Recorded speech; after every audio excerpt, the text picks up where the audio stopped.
আহি আছোঁ বেলেগ এটা বস্তু খাবলৈ দেই। বস্তু কোনে কোনে খাই পাইছে জনাব। আহি আছোঁ বাইকত আহি আছোঁ বহুত দূৰ।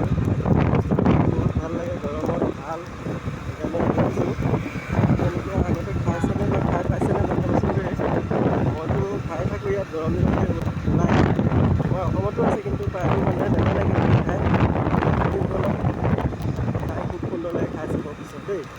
আহি আছোঁ, এয়া আহি পাই গ'লোহি দেই। দেখিছে নহয়, তাল গছৰ গুটি হয়, এনেকৈ খাই দেখুৱাম ৰ'ব। এইখিনিতে কাটি আছে, কেনেকৈ কাটি আছে চাওক, বস্তুটো কেনেকৈ কাটে, ইয়াৰ ভিতৰৰ গুটিটো কেনেকৈ উলিয়াই। বহুত মানুহ আছে ইয়াত, বহুত মানুহ যাম। গৰমত এই বস্তুটো বহুত চলে ইয়াত। খালে মানে কি ভাল মানে কি আপোনাৰ পেট বহুত ঠাণ্ডা কৰি থাকে, শৰীৰটো বহুত ঠাণ্ডা কৰি থাকে, সেইকাৰণে বহুত মানুহ যাম হয় ইয়াত। সেয়া দেখিছেনে কেনেকৈ কাটি আছে, বস্তুটো কেনেকৈ কাটে চাওকচোন। নাৰিকল কাটাৰ নিচিনা ঘূৰাই ঘূৰাই কাটি থাকে। আৰু এইটো গুটিটো এটাৰ ভিতৰত 3-4টামানকৈ ওলায় আৰু এখনো বহুত দেখা দেই। যদি নাৰিকল কাটিলে হাতত লাগি যায়, একদম হাত এফাল লৈ যাব। চাচোন গুটিটো বগা, মানে ডাঠ নাৰিকলৰ নিচিনা ওলায় ভিতৰত।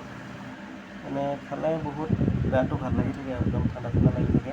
আৰু আপোনাৰ প্ৰস্ৰাৱ জ্বলা পোৰা হয় যে কিছুমানৰ, নহয় আৰু তেতিয়া ভাল বহুত।